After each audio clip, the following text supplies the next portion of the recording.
सुप्रभात। कक्षा 12 की प्रिय छात्राओं, ये हिंदी विषय की कक्षा है और हिंदी में हम लोग हिंदी पद्य साहित्य के इतिहास का अध्ययन कर रहे हैं। आदिकाल और आदिकाल के बारे में उसकी प्रमुख विशेषताएं, प्रमुख कवि, रचनाएं, उनको हमने पढ़ लिया है।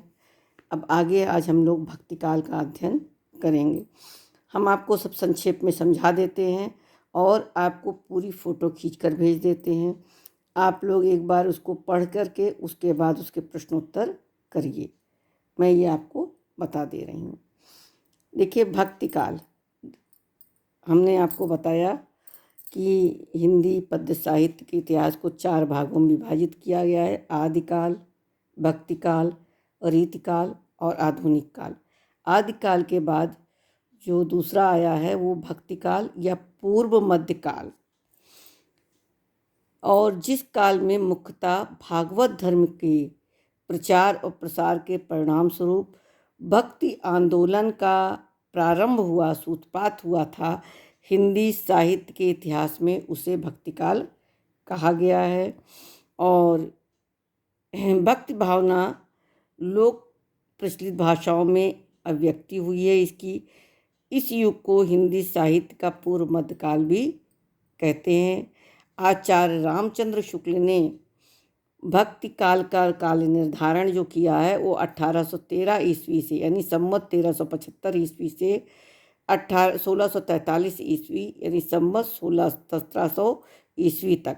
देखिए, संवत जो है वो सन से 57 साल आगे चलता है, इसलिए आप लोग बिल्कुल भी दिग्भ्रमित मत हो, यानी कंफ्यूज मत होइएगा कि मैडम ने संवत तो ये बताया, सन ये बताया। सन जो है उससे 57 साल आगे संवत चलता है।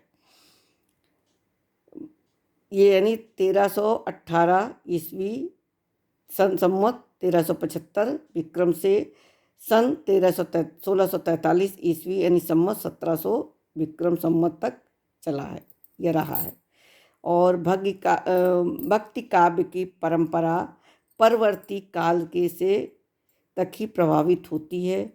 अतः अध्ययन की सुविधा के लिए भक्ति काल को 14वीं शताब्दी के मध्य से 17वीं शताब्दी के मध्य तक माना जाना उचित है।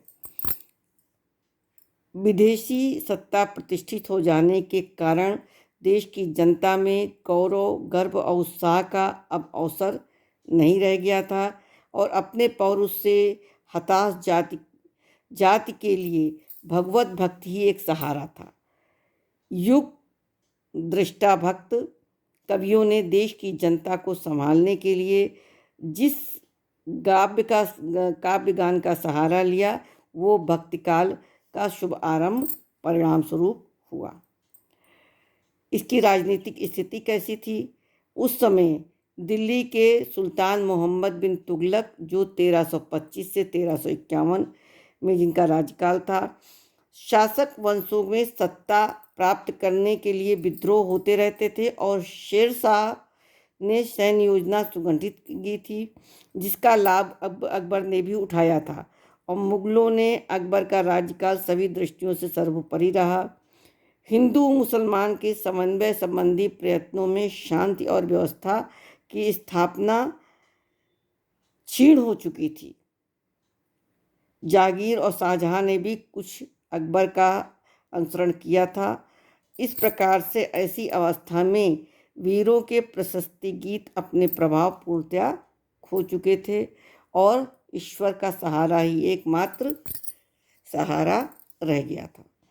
सामाजिक परिस्थिति भी उस समय विपरीत थी। समाज वर्णों और जातियों में का विशिष्ट स्थान हो गया था। विशेषता यह थी कि जिस समाज में पारसी, यूनानी, शक और हूण आदि अनेक जातियों के साथ समन्वय करके उन्हें आस्वाद कर लिया गया था, उसी का पैगंबरी धर्म के अनुयायियों के साथ आपसी मेल मिलाप उसी गति से संभव नहीं हो पा रहा था। फलस्वरूप दोनों पक्षों के बीच आपसी मतभेद हुए, परस्पर संदेह और भेदभाव का वातावरण उत्पन्न हो गया था। विदेशी और विजातीय शासक जो थे, हिंदू जनता के साथ लगातार दुर्व्यवहार कर रहे थे और छुआछूत के नियम कठोर और व्यापक थे। ऐसी स्थिति में समाज में स्त्रियों का स्थान बहुत ही निम्न हो गया था। पर्दा प्रथा जोरों पर थी। समाज में ऊंच नीच की भावना भी बहुत ही पारस्परिक कटुता और घृणा को उत्पन्न कर रहा था। तत्कालीन साधु समाज पर भी पाखंड की जो काली छाया मंडरा रही थी, उससे स्थिति बहुत ही मतलब निम्न बहुत ही विपरीत स्थिति हो गई थी। और दैनिक जीवन, रीति रिवाज, रहन सहन, त्योहार आदि की दृष्टि से तत्कालीन भारतीय समाज सुविधा और संपन्न और असुविधाग्रस्त इन दो वर्गों में विभक्त हो गया था। प्रथम वर्ग राजा महाराजा, सुल्तान, अमीर, सामंत और सेठ साहूकारों का था, तो दूसरा वर्ग जो था किसान, मजदूर और घरेलू उद्योग धंधे वाले लोगों का की जनता का हो गया था। और दूसरा वर्ग बहुत ही विपन्न और दुखी था। ऐसे समय में गोस्वामी तुलसीदास ने अपनी कवितावली में इन पंक्तियों को लिखा। खेती ना किसान को, भिखारी को ना भीख बली, बनिक को बनिज ना, चाकर को चाकरी, जीविका विहीन लोग सिद्ध मान, सोच बस कहें एक एकन सो कहाँ जाएं का करी। इतनी जनता की स्थिति खराब हो गई थी। ऐसे समय की जब सामाजिक स्थिति विपरीत होगी तो धार्मिक परिस्थितियां भी उत्पन्न हो जाती हैं। ये परंपरा बराबर बनी हुई है। तो ऐसे समय में वैदिक धर्म की आस्था पर सिद्धों और नाथपंथियों की रहस्यमय साधना का गहरा आघात कर चुकी थी। पूजा पाठ, धार्मिक क्रियाकलाप आदि के प्रति जो आस्था हिंदू समाज में थी, उसकी जड़ी प्रायः पूर्णतः हिल गई थी। सांप्रदायिकता और अंधविश्वास का बड़ा विस्तार हो गया था। पाखंड की पूजा हो रही थी। पंडित और मौलवी धर्म की मनमानी व्याख्या करके हिंदू धर्म और इस्लाम धर्म का परस्पर विरोधी बन रहे थे या बना रहे थे। और इस काल में धर्म साधनाओं की बाढ़सी आ गई थी। धर्माचार के नाम पर अनाचार और मिथ्याचार पलने लग गया था। तो ऐसे समय में उसे किसी समन्वयवादी दर्शन और आचार पद्धति की इच्छा जागृत हुई, जो जीवन की सहज अनुभूति पर आधारित थी। तो साहित्यिक परिस्थितियां भी बदल गईं।